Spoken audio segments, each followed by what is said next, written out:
Back here one more time at the Venerable Pickle Cactus Bowl in Tucson. It's the Scratch Division title match. This is the title game of the title match between two bowlers defending the Tucson home turf. Well, this guy won Canez, and that guy, Dylan Donahue. Dylan was the top seed, won the 4 seed. They have split this best 2 out of 3 match, 1 apiece. So this is the match for all the marbles in the best in the West. Now, there's a fascinating contrast in styles here between Maximum Crank in Donahue and very slow and deliberate traditional game in Juan. Anybody can do it.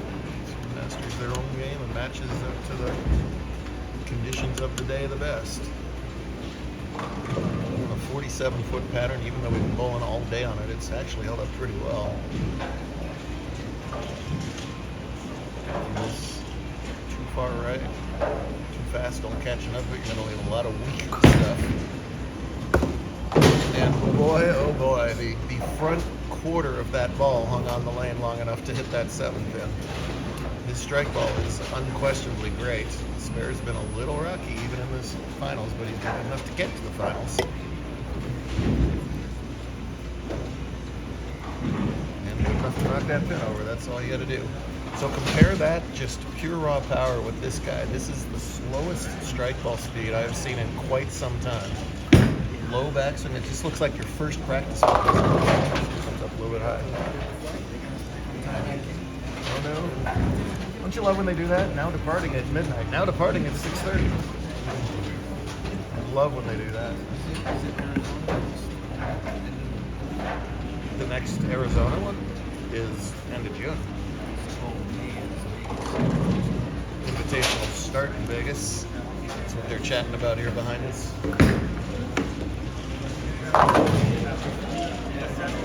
And then it's SoCal, then Mountain, then Northwest, and then finally the Arizona Complaint.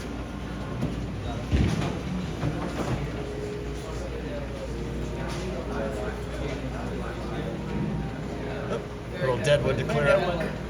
They even found a purple ball. The antelope is all antelope all the time. Safe travels, guys. Thank you. I hear you. Safe travels.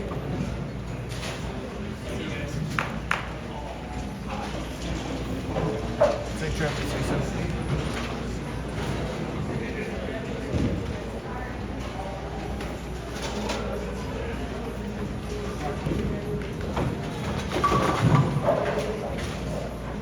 Dylan, no problem with the old 12 strike system. He knows it well.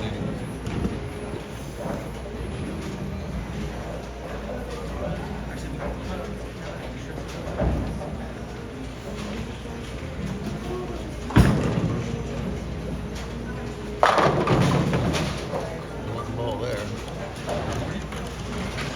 I feel like with his ball roll, the more he can have that ball just be a pure fade, the better off he's going to be. If that ball is going to have to walk back to the pocket, it's going to labor a little bit. It can leave those sort of half tens, stuff like that. And tighter or fadier, actually, for both. Good shot at the top.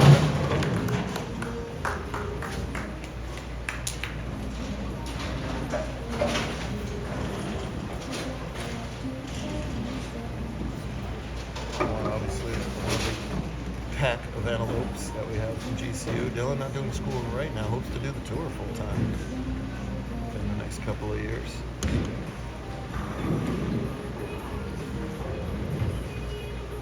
Early 3-pin lead. Spare working in the 3rd. Knocked 11 pins over, 10 on the deck, and now the 2-pin on lane 3. Big thanks to the whole team at Cactus while we have a moment here. Destiny, of course, Coach Matt. His team did very well. They ran 3 out of the 6 handicap finalists were cacti. And hard to claim some of the scratch, but they're all over the place. Did very well. All this crew was wearing JBT t-shirts today. That was noticed. That beautiful banner that Matt there. Yeah.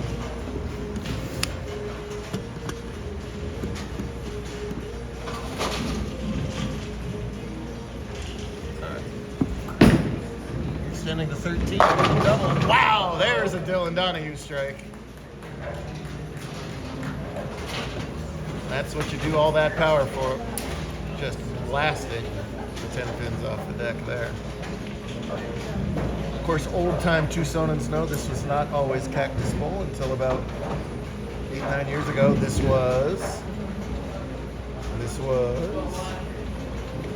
used to be Santa Cruz lanes. Then the original Cactus closed. And it's kind of like a Cleveland Browns thing. Then they renamed this place Cactus. The Santa Cruz name disappeared. That's where we are today. The original Cactus? Well, there was a previous company called Vantage. Now these are all Triple Shift. It's the corporation. Different, totally different. Looks a little closer. There we go. Throws everything at that 7. The disadvantage to the slow speed is you're not going to get these ripping messengers like Dylan gets. One advantage to the slow speed is the pins by default have to stay low, and you throw everything over at the 7. That's going to make it. He is our version of the slowest bowler in the big tour. Ever remember the Turtle from the 90s? Timmy Chris had an exceptionally slow ball speed and was very successful on tour for quite a while.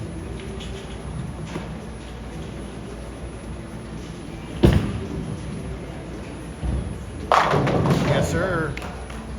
2 good-looking balls. Double right back to Dylan's double. Back to the 3-pin game.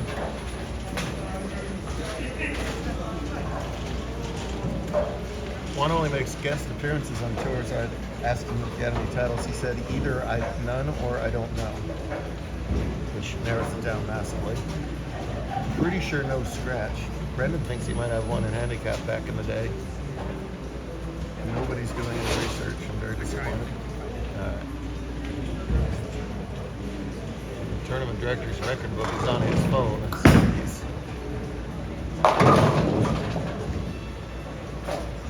I want to know, but I don't want to know so bad that I'll fire up the laptop again. You've probably never seen that. I got a great chart that I don't really publish anywhere, so it doesn't fit. It's every tournament ever, 2,000 some odd tournaments by season, the top 5 scratch that day, the top 5 handicap day, the scholarships, the entries. It's like 50 pages long. Yeah, but it's really fun to dig into.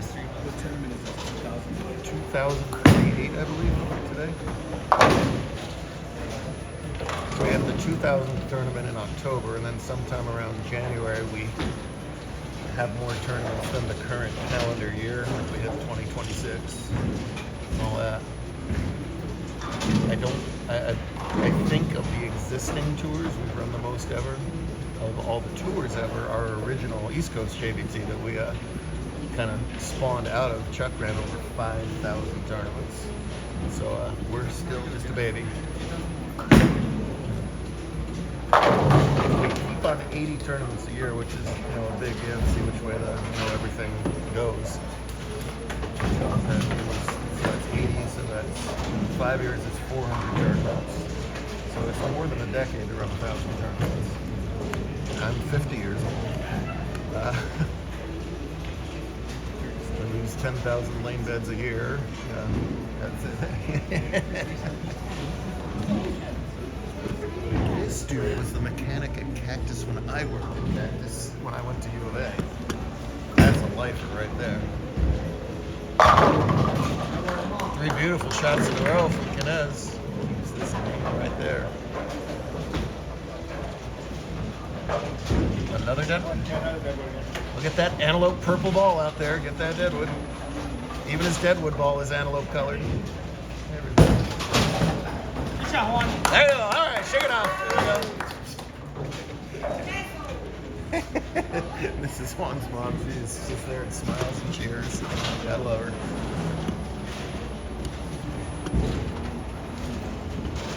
Christmas Day, 1996. I wandered west from Jersey. Go to school here.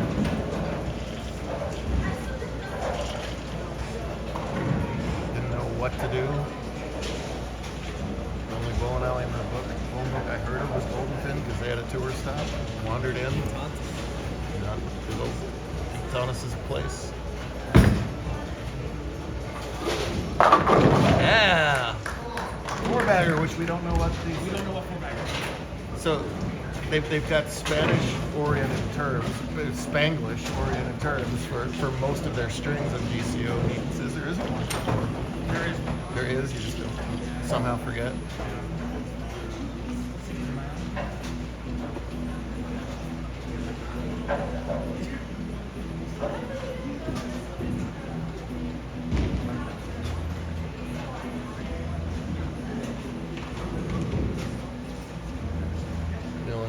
Trails by 8, and that 4-bagger can retake the lead as he's on strike himself, 7th frame. A good title match so far.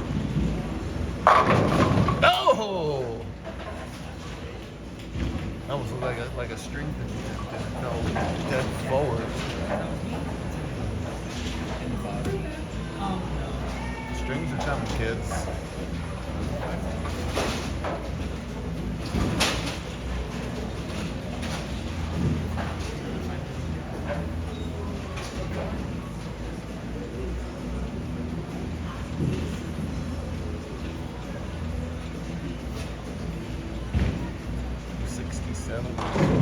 Max 259 is Dylan's max. Looks like they both got relined in on this pair. This could be a really good finish. Double working in the 8th. Get over there. Get over there. It is out. One more rotation and it got there, but the table came down. Disappointing 10 for Donahue. Take your time on this spare. I said the spares was the iffy part of his game.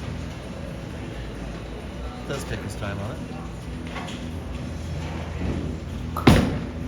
And no problematic. There you go.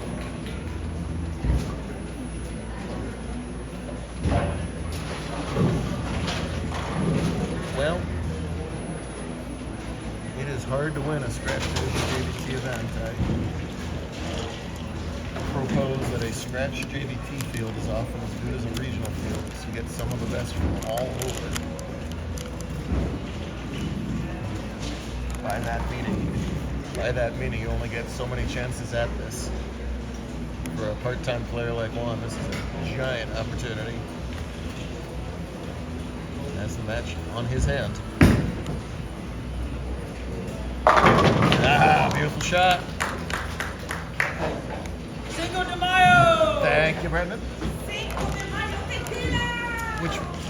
What? Mom, you're getting ahead of yourself, Mom. Tequila! Five. Cinco No. de Mayo! Can someone... Well, it is Cinco de Mayo in 7.5 hours, so, I mean, that'll work. 7.5 is my Spanish. I hope you all like that. Thank you very much. 0.5. Ninth frame for kiddos. Oh, wow. That's that fade shot making that he's been making for the last 3 hours.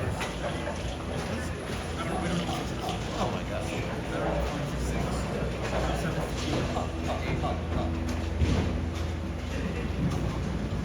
So the best Donahue can do now is 238. One in the 240. So wow, suddenly desperation times. Dylan must strike out just to make his mark. As soon as that doesn't happen, we got a winner. I think he's gonna strike out.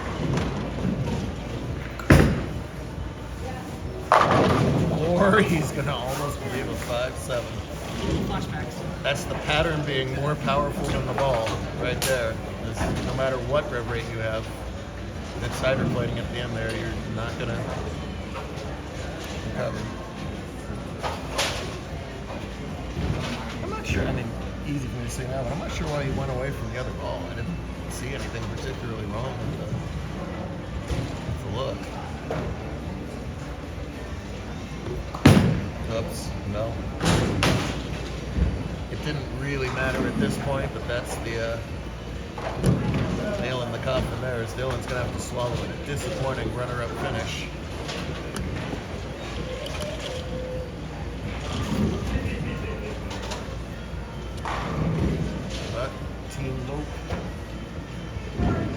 I saw that picture of your team locker room at Glenford.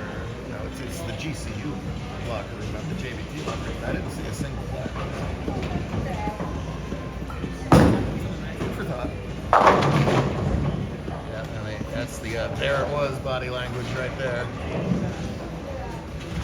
I might not even get a high four from Mom anymore. Ever see her high four? She was at the bottom of an elevator one time. Or no, I was coming out of the elevator and she was coming up at a hotel. And I tried to hold the door for her, and for whatever reason, I did everything. The door didn't stop. So my thumb was in the elevator shaft. I'm trying to get her attention. And I'm thinking, oh no, we're going to go whoop. And that's when there's the high four. Thank you. I thought I was going to become a no thumb bowler by default in that elevator. 2-0's a nice game, but too much Cañez. Those shows the backup ball versatility. Proof that humanity has evolved and does not have the same wrist bones that. Well, guys, these two are real good, bud. As soon as the match is over, that's nice to see. Well, Mr. Cañez has a victory lap.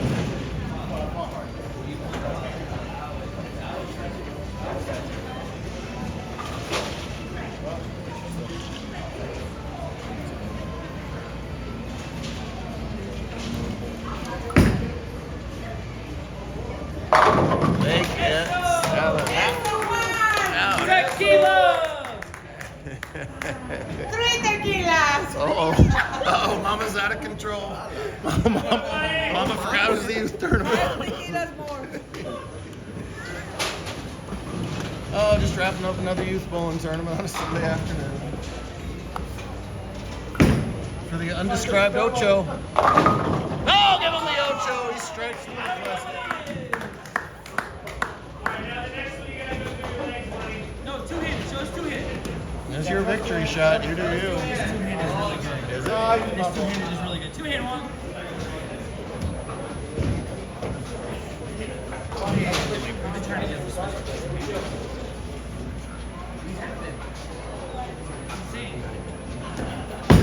Just a general idea, yeah.